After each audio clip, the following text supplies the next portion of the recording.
Hello friends, this is Surya. Welcome to my channel Knowledge You Want.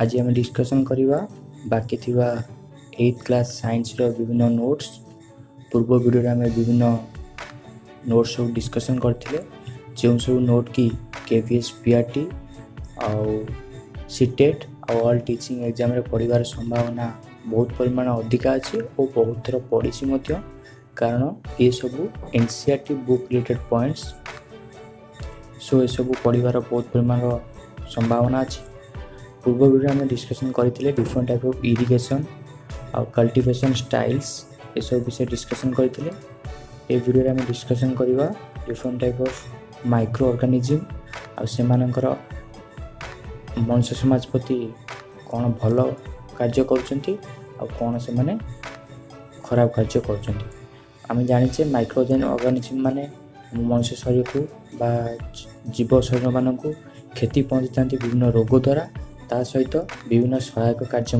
करते। तो चलते ये वीडियो में डिस्कसन करवा different type of micro organism their advantages and disadvantages.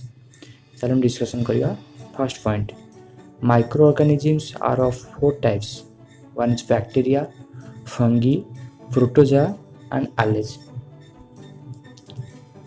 Micro organism मुख्यतः 4 भाग विभक्त कराई गोटे हूँ बैक्टीरिया आ गोटे फंगी प्रोटोजा ता सहित आलेजा आलेजा बोले शैवाल प्रोटोजा एमती मशा माछी इत्यादि देन फंगी आम जाने ता सहित बैक्टीरिया ये सब 4 प्रकार माइक्रो ऑर्गेनिज्म आम देखा पाई था। जो next point bacterium lactobacillus promotes the formation of curd. Bacteria and yeast are also helpful for fermentation of rice idlis and dosa batter. Bacterium lactobacillus promotes the formation of curd. जो हम दही तैयारी करिवारे bacterium lactobacillus नामक गोटे type रो bacteria साहाଯ୍य करिଥାଏ कौन करिଥାଏ ना क्षीर रु दही रे परिणत करिवा पई ता सहित bacteria and yeast are also helpful for fermentation of rice idlis and dosa batter. हम जो डोसा तैयारी करिवा पई जो आण ता सहित इडली तैयारी करिवा पई जो आणटा व्यवहार करा जाय जो पेस्टटा जोटा व्यवहार करा जाय सेटा गोटे उन्नत मानर तैयारी करिवा पई सेटा फुलिया पई फर्मेंटेशन को हम नेक्स्ट स्टेप रे हम डिस्कशन करिवा। तो से जो तार अलग रूप में परिणत करने किए किए आवश्यक होती ना यीस्ट आ बैक्टीरिया साहाय्य कर। जो next point yeast reproduces rapidly and produces CO2 during respiration in breads pastries and cakes.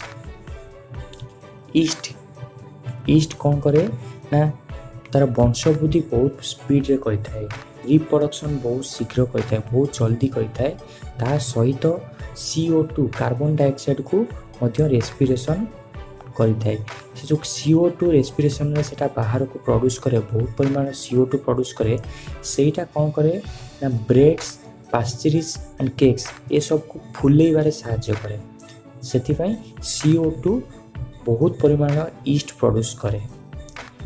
तापर next point yeast is used for preparation of alcohol and wine by converting sugar to alcohol. This process is known as fermentation. आम ये जानले fermentation कौन fermentation हूँ गोटे process जो उपाय रे कि गोटे पदार्थ रु यीस्ट रो व्यवहार करिकि आउ गोटे प्रोडक्ट को केमिति आमे पाई परिबा। यीस्ट कौन करूची ना यीस्ट मुख्यतः व्यवहार करा जाए कोठी ना सुगर रो जमती कि आम अंगूर रस हो कि विभिन्न प्रकार मीठा जिनस रू आम डायरेक्ट केमिति वाइन आउ अल्कोहल पाई परिबा सेटा आम का द्वारा यूज करि परिबा ना यीस्ट द्वारा ही आम व्यवहार करि परिबा। से जो process converting of sugar to alcohol and wine is called what fermentation. दिवा next point Edward Jenner discovered the vaccine for smallpox in 1798. Edward Jenner कौन ना जने वैज्ञानिक कौन डिस्कवर करते ना vaccine for small pox small pox ପାଇଁ vaccine ତିଆରି କରିଥିଲେ କେଉଁ ମସିହାରେ 1798ରେ ଗୋଟେ ଭ୍ୟାକ୍ସିନ୍ ତିଆରି କରିଥିଲେ। ତାପରେ ଯିବା next point pulse polio programme is what against polio. ଆମ ଇଣ୍ଡିଆ ସରକାରଙ୍କର ଭାରତ ସରକାରଙ୍କର ଗୋଟେ ପ୍ରୋଗ୍ରାମ, ସେ ପ୍ରୋଗ୍ରାମ ନାଁ ହେଲା ପଲ୍ସ ପୋଲିଓ ପ୍ରୋଗ୍ରାମ, ଯେଉଁଟାକି ପୋଲିଓକୁ ଦୂରୀକରଣ ନିମିତ୍ତ ଟିକାକରଣ ନିମିତ୍ତ ବ୍ୟବହାର କରାଯାଏ। ତାପରେ ଯିବା next point disease caused by microorganisms are called pathogens। pathogens କ'ଣ ନା ଯେଉଁ ଡିଜିଜ୍ଟା ମାଇକ୍ରୋ ଅର୍ଗାନିଜିମ୍ ଦ୍ୱାରା ହୋଇଥାଏ, ମନୁଷ୍ୟକୁ ହୋଇଥାଏ ତା ସହିତ ଅନ୍ୟ ପ୍ରାଣୀମାନଙ୍କୁ ହୋଇଥାଏ, ସେ ରୋଗକୁ କ'ଣ କୁହାଯାଏ ନା ପାଥୋଜେନ୍ସ କୁହାଯାଏ। ଆକୁ ମନେ ରଖିବାର ଗୋଟେ ଆଉ ଗୋଟେ ଫର୍ମୁଲା କ'ଣ ନା ପାଥୋଲ୍ୟାବ୍ ଆମେ ଯାଇଥାନ୍ତୁ। କ'ଣ ପାଇଁ ଆମେ ପାଥୋଲ୍ୟାବ୍ ଯାଉ ନା ଏଥିପାଇଁ ଯାଉ ଯେ ଆମ ରକ୍ତ ହେଉ, ମଳ ହେଉ, ମୂତ୍ର ହେଉ, ଏସବୁରେ କିଛି ପରିମାଣର ଜିନିଷ ଅଛି କି ଯେମିତି ବ୍ୟାକ୍ଟେରିଆ କି ଫଙ୍ଗିସ୍, ଏସବୁ ଜିନିଷ ଆମ ଶରୀର ଭିତରେ ଅଛି ନା ନାହିଁ ଜାଣିବା ପାଇଁ ଆମେ ପାଥୋଲ୍ୟାବ୍ ଯାଇଥାଉ। ତ ସେୟାକୁ ଆମେ ସେଥିପାଇଁ ଆମେ କହିପାରିବା ଯେ ପାଥୋଜେନ୍ସ ହେଉଛି ସେଇ ଟାଇପ୍ର ଡିଜିଜ୍ ଯେଉଁଟାକି ମାଇକ୍ରୋ ଅର୍ଗାନିଜିମ୍ ଦ୍ୱାରା ସୃଷ୍ଟି ହେଇଥାଏ। ତାପରେ ଯିବା next point different diseases of human being. ଯେଉଁ ଆମ ମନୁଷ୍ୟ ଶରୀରରେ ଯେଉଁ ଡିଫରେଣ୍ଟ ଟାଇପ୍ ଅଫ୍ ଡିଜିଜ୍ ହେଉଛି ସେ କାହା ଦ୍ୱାରା ହେଉଛି ଆଉ ସେ କାହା ଦ୍ୱାରା ଟ୍ରାନ୍ସମିଟ୍ ହେଉଛି, ବ୍ୟାପୁଛି କାହା ଦ୍ୱାରା, ଟ୍ରାନ୍ସମିସନ୍ କାହା ଦ୍ୱାରା ହେଉଛି। ଫାର୍ଷ୍ଟ ଯିବା ଟ୍ୟୁବରକ୍ଲୋସିସ୍। ଟ୍ୟୁବରକ୍ଲୋସିସ୍ ଯେଉଁ ଯକ୍ଷ୍ମା ରୋଗ କାହା ଦ୍ୱାରା ହେଉଛି ନା ବ୍ୟାକ୍ଟେରିଆ ମାଇକ୍ରୋ ଅର୍ଗାନିଜିମ୍ ଦ୍ୱାରା ହେଉଛି। ସେଟା କେମିତି ବ୍ୟାପେ ନା ଏୟାର ଟୁ ଏୟାର ବ୍ୟାପିଥାଏ। ତାପରେ ମିଜେଲ୍ସ। ମିଜେଲ୍ସ କ'ଣ ମିଳିମିଳା। ମିଳିମିଳା କାହା ଦ୍ୱାରା ହେଇଥାଏ ନା ଭାଇରସ୍ ଦ୍ୱାରା ହେଇଥାଏ। ତା ସହିତ ଏଇଟା କେମିତି ବ୍ୟାପେ ନା ଏୟାର ଦ୍ୱାରା ବ୍ୟାପିଥାଏ। ତାପରେ ଯିବା ଚିକେନ୍ ପକ୍ସ। ଚିକେନ୍ ପକ୍ସ କାହା ଦ୍ୱାରା ହେଇଥାଏ ନା ଭାଇରସ୍ ଦ୍ୱାରା ହେଇଥାଏ। ସେଟା କେମିତି ବ୍ୟାପିଥାଏ ଏୟାର ଟୁ ଏୟାର ବ୍ୟାପିଥାଏ। ତା ସହିତ ଡାଇରେକ୍ଟ କଣ୍ଟାକ୍ଟରେ ଆସିଲେ ମଧ୍ୟ ଚିକେନ୍ ପକ୍ସ ବ୍ୟାପିବାର ସମ୍ଭାବନା ଥାଏ। ତାପରେ ଯିବା ନେକ୍ସଟ ପଏଣ୍ଟ ପୋଲିଓ। ପୋଲିଓ କାହା ଦ୍ୱାରା ବ୍ୟାପିଥାଏ ଭାଇରସ୍ ଦ୍ୱାରା ବ୍ୟାପିଥାଏ। ତା ସହିତ ସେଟା କେମିତି ଟ୍ରାନ୍ସମିଟ୍ ହେଇଥାଏ ଏୟାର ତା ସହିତ ୱାଟର ଆଉ ଏୟାର ଦ୍ୱାରା ମଧ୍ୟ ପୋଲିଓ ଜଣକଠୁ ଅନ୍ୟ ଜଣକୁ ହେବାର ସମ୍ଭାବନା ଥାଏ। But this is a virus infected disease. ସେଥିପାଇଁ ଏଇଟା ଡାଇରେକ୍ଟ ଗୋଟେ ଦେହକୁ ଅନ୍ୟ ଦେହକୁ ଯାଇଥାଏ ନାହିଁ। କୌଣସି ପ୍ରକାରର ଭାଇରସ୍ ଟ୍ରାନ୍ସମିଟ୍ ହେଇଥାଏ ପରେ ସେଇଟା ଆକ୍ଟିଭେଟେଡ୍ ହେଇକି ଅନ୍ୟ ଶରୀରରେ ସେଇଟା ଦେଖାଦିଏ। ଆମେ ଜାଣିଛେ ଭାଇରସ୍ ଯେତେବେଳେ ନନ୍ ଲିଭିଂ ଅର୍ଗାନିଜିମ୍ ଟୁ ବାହାରେ ରହିବ ସେଇଟା ଇନ୍ଆକ୍ଟିଭ୍, ଯେତେବେଳେ ଲିଭିଂ ଅର୍ଗାନିଜିମ୍ ଭିତରକୁ ପଳାଇ ଆସିବ ଭାଇରସ୍ଟା ସେତେବେଳେ ସେ ଆକ୍ଟିଭେଟେଡ୍ ହେଇଯିବ। ତାପରେ ଯିବା କଲେରା। କଲେରା କ'ଣ ନା ବ୍ୟାକ୍ଟେରିଆ ଦ୍ୱାରା ହୋଇଥାଏ। ତା ସହିତ ସେଟା ବ୍ୟାପିଥାଏ କେମିତି ନା ୱାଟର ଆଉ ଫୁଡ୍ ସହିତ। ତାପରେ ଯିବା ଟାଇଫଏଡ଼୍। ଟାଇଫଏଡ଼୍ ମଧ୍ୟ ବ୍ୟାକ୍ଟେରିଆ ଦ୍ୱାରା ହୋଇଥାଏ। ସେଟା ବ୍ୟାପେ କେମିତି ନା ୱାଟର ଦ୍ୱାରା ବ୍ୟାପିଥାଏ। ତାପରେ ହେପାଟିଟିସ୍ ଏ। ଯେତିକ ହେପାଟିଟିସ୍ ସବୁ ଭାଇରସ୍ ଜନିତ ରୋଗ। ହେପାଟିଟିସ୍ ଏ, ହେପାଟିଟିସ୍ ବି ଏସବୁ ଭାଇରସ୍ ଜନିତ ରୋଗ। ତା ସହିତ ଏଇଟା କେମିତି ବ୍ୟାପିଥାଏ ନା ୱାଟର ଦ୍ୱାରା ହିଁ ବ୍ୟାପିଥାଏ। ତାପରେ ଯିବା ମ୍ୟାଲେରିଆ। ମ୍ୟାଲେରିଆ ଆମେ ଜାଣିଛେ ପ୍ରୋଟୋଜୋଆ ଯେଉଁଟାକି ମଶା ଦ୍ୱାରା ହୋଇଥାଏ। କେଉଁ ମଶା ନା ମାଇ ଏନୋଫିଲିସ୍ ମଶା ଦ୍ୱାରା, ଫିମେଲ୍ ଏନୋଫିଲିସ୍ ମଶା ଦ୍ୱାରା ହେଇଥାଏ, ଯେଉଁଟାକି ମସ୍କିଟୋ ଯେଉଁଟା ମୁଁ କହିଲି ମାଇ ଏନୋଫିଲିସ୍ ମଶା ଦ୍ୱାରା ମ୍ୟାଲେରିଆ ରୋଗ ବ୍ୟାପିଥାଏ। ତାପରେ ଯିବା next point Robert coach discovered the bacterium which causes anthrax disease to human and cattle। Robert coach କ'ଣ ଡିସ୍କଭର କରିଥିଲେ ରବର୍ଟ କୋଚ୍ ନା ଗୋଟେ ବ୍ୟାକ୍ଟେରିୟମ୍ ଡିସ୍କଭର କରିଥିଲେ ଯେଉଁଟାକି କ'ଣ କେଉଁ ରୋଗ ପାଇଁ କାରଣ ହେଉଥିଲା ନା ଆନ୍ଥ୍ରାକ୍ସ ଡିଜିଜ୍ ପାଇଁ। ଆନ୍ଥ୍ରାକ୍ସ ଡିଜିଜ୍ ପାଇଁ ହେଉଥିଲା ଯେଉଁଟାକି କେବଳ ହ୍ୟୁମାନ୍ ଆଉ କ୍ୟାଟେଲ୍ଙ୍କ ଗୋରୁ ଗାଈଙ୍କ ମାନଙ୍କଠି ଦେଖାଯାଉଥିଲା।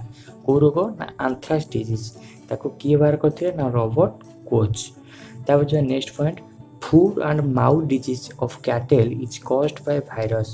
ଆମେ ଜାଣିଛେ ଫାଟୁଆ ଯେଉଁଟା ହୁଏ ଆମର ଗାଈ ଗୋରୁଙ୍କ ଗୋଡ଼ ଏମିତି ଫାଟିଯାଏ ଆପେ ଆପେ, ତା ପାଟିରେ ମଧ୍ୟ ଫାଟିଯାଏ ଯେଉଁଟାକି ଖାଇବା ପାଇଁ ସେମାନେ ବହୁତ ଅସୁବିଧା, ନାଳ ବହୁତ କରାନ୍ତି। ଏଇ ଟାଇପ୍ର ରୋଗ ଗୋଟେ ଟାଇପ୍ର ଡିଜିଜ୍। ସେଟା ଯେଉଁ କାହାଠି ଦେଖାଯାଏ ସ୍ପେସିଆଲି କ୍ୟାଟେଲ୍ଙ୍କଠି ଦେଖାଯାଏ। ଏଇଟା ଭାଇରସ୍ ଜନିତ ଗୋଟେ ରୋଗ। ମୋଷ୍ଟ ଇମ୍ପୋର୍ଟାଣ୍ଟ ବହୁତ ଥର ପଡ଼ିଛି ଏକ୍ଜାମ୍ରେ। ତାପରେ ଯିବା different type of plant diseases. ବିଭିନ୍ନ ପ୍ରକାର ଉଦ୍ଭିଦରେ କେଉଁ ରୋଗ ସବୁ ଦେଖାଯାଏ। First citrus canker. Citrus canker କେଉଁ ଜନିତ ରୋଗ ବ୍ୟାକ୍ଟେରିଆ ଜନିତ ରୋଗ ସେଟା କେମିତି ଟ୍ରାନ୍ସମିଟ୍ ହେଇଥାଏ ଏୟାର ଟୁ ଏୟାର ଟ୍ରାନ୍ସମିଟ୍ ହେଇଥାଏ ଯଦି ଗୋଟିଏ ଫସଲରେ ସେ ରୋଗଟା ହେଇଥିବ ଦେନ୍ ସେଟା ଏୟାରରେ ଆଉ ଗୋଟେ ଫସଲକୁ ଟ୍ରାନ୍ସମିଟ୍ ହେବାର ସମ୍ଭାବନା ବହୁତ ଥାଏ। ତାପରେ ଯିବା ରଷ୍ଟ ଅଫ୍ ହ୍ୱିଟ୍ କାହା ଦ୍ୱାରା ହେଇଥାଏ ଫଙ୍ଗିଜଙ୍କ ମାନଙ୍କ ଦ୍ୱାରା ହୋଇଥାଏ ଆଉ ସେଟା କେମିତି ଟ୍ରାନ୍ସଫର କରେ ଏୟାର ଆଉ ସିଡ୍ସ ଯଦି ଏୟାର ଟୁ ଏୟାର ଟ୍ରାନ୍ସମିଟ୍ କରିଥାଏ ତା ସହିତ ମଞ୍ଜି ଗୋଟେ ଧରଣର ମଞ୍ଜିଠୁ ଆଉ ଗୋଟେ ଧରଣର ମଞ୍ଜି ଯଦି ସେ ମଞ୍ଜିକୁ ନେଇକି ଆଉ ଗୋଟେ ଜାଗାରେ ରୋପଣ କରାଯାଏ ସେ ମଞ୍ଜିରେ ମଧ୍ୟ ସେ ପ୍ରକାର ରୋଗ ଦେଖିବାର ସମ୍ଭାବନା ଦେଖାଯାଏ।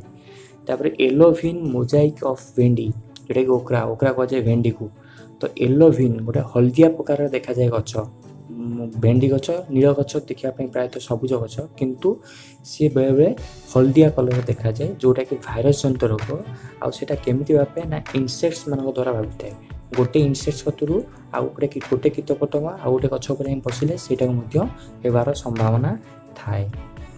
ତାପରେ ଯିବା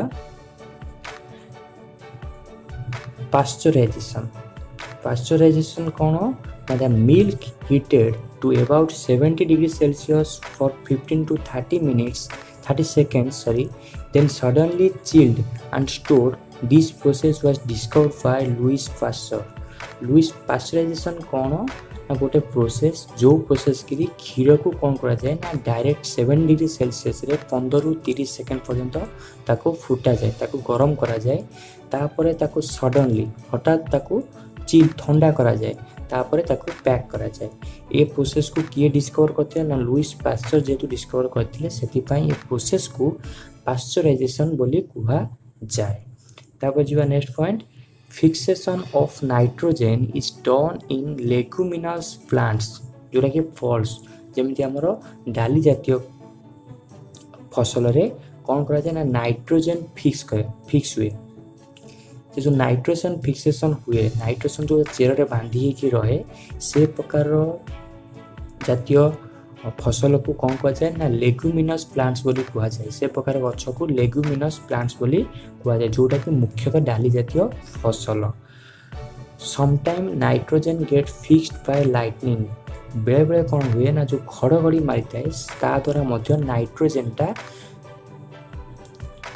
ମୃତ୍ତିକାରେ ସଂରକ୍ଷିତ ହୋଇ ରହିଯାଏ। ଆଜି ଆମେ ଡିସ୍କସନ୍ କଲେ different type of diseases microorganism that will be helpful to the human beings and also that will be dangerous to the human beings। आज ଆମେ different type of disease ମଧ୍ୟ discussion କଲେ ତା ସହିତ ମାଇକ୍ରୋ ମାନଙ୍କର ଆବଶ୍ୟକତା ମଧ୍ୟ ଆମେ ଦେଖିଲେ। ଯଦି ଆପଣଙ୍କୁ ଭିଡ଼ିଓଟି ପସନ୍ଦ ଲାଗିଲା ଦେନ୍ ଲାଇକ୍ ସେୟାର ସବସ୍କ୍ରାଇବ୍ କରିବାକୁ ଭୁଲିବେ ନାହିଁ। ଥ୍ୟାଙ୍କ ୟୁ ଫ୍ରେଣ୍ଡସ୍ ଆମେ ନେକ୍ସଟ କ୍ଲାସ୍ରେ ଡିସ୍କସନ୍ କରିବା ବିଭିନ୍ନ ଟାଇପ୍ ଅଫ୍ ଫାଇବର୍ସ ବିଭିନ୍ନ ଟାଇପ୍ ଅଫ୍ ସିଲ୍କସ୍ ଆର୍ଟିଫିସିଆଲ୍ ସିଲ୍କସ୍ ସେମାନଙ୍କର ବ୍ୟବହାର ଦେନ୍ ମେଲାନାଇନ୍ କ'ଣ ମେଲାନାଇନ୍ର ବ୍ୟବହାର କ'ଣ ସେଇଟା କେମିତି ଆମେ ବ୍ୟବହାର କରିଥାଉ ନନ୍ଷ୍ଟିକ୍ ତାୱା କେମିତି ସେଇଟା କୋଟେଡ୍ କରାଯାଏ ଏସବୁ ବିଷୟରେ ଆମେ ଡିସ୍କସନ୍ କରିବା। ଦେନ୍ ଯଦି ଭିଡ଼ିଓଟି ପସନ୍ଦ ଲାଗିଲା ଦେନ୍ ଲାଇକ୍ ସେୟାର ସବସ୍କ୍ରାଇବ୍ କରିବାକୁ ଭୁଲିବେ ନାହିଁ। Thank you friends.